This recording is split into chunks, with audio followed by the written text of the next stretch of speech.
பெருமானார் ஸல்லல்லாஹு அலைஹி வஸல்லம் இடத்துல ஒரு பெண்மணி வந்து கேட்டாங்க, ஐனல்லாஹு யா ரசூலல்லாஹ், அல்லாஹ் எங்க இருக்கிறான்னு கேட்டாங்க. நாயகம் ஸல்லல்லாஹு அலைஹி வஸல்லம் வல்லாஹு ஃபிஸ்ஸமா, அல்லாஹ் வானத்தில் இருக்கிறான்னாங்க. அந்த அம்மா ஒரு பார்வை மேல பார்த்தாங்க, பார்த்துட்டு ரொம்ப சந்தோஷம் அப்படின்னு போயிட்டாங்க. ஏன்னா அந்த அம்மாவுடைய கவனம் நம்மை மாதிரி பல பேர் இன்னைக்கு துவா கேட்கும்போது அப்படி வானத்தை பார்ப்பாங்க. எல்லாருமே அல்லாஹ்னா அப்படி ஒரு வானத்தை பார்க்கிற ஒரு பழக்கம் இருக்குது. ஏன்னா அல்லாஹ்வும் சொல்றான், ஒபிசமா ரிசுக்குக்கும், உங்க ரிசுக்கு வானத்தில் இருக்குங்கிறான். வெளிப்படையா சில வார்த்தைகளை அவன் வானத்தை சொல்லியே பேசுவதாலே அப்படி ஒரு கவனம் இருப்பதுண்டு.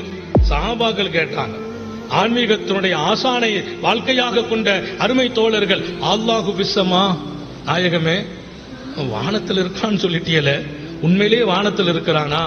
அல்லாஹ்வுடைய தூதர், நான் சொன்னேன்ல ஆள் பார்த்து தான் பேசுறது.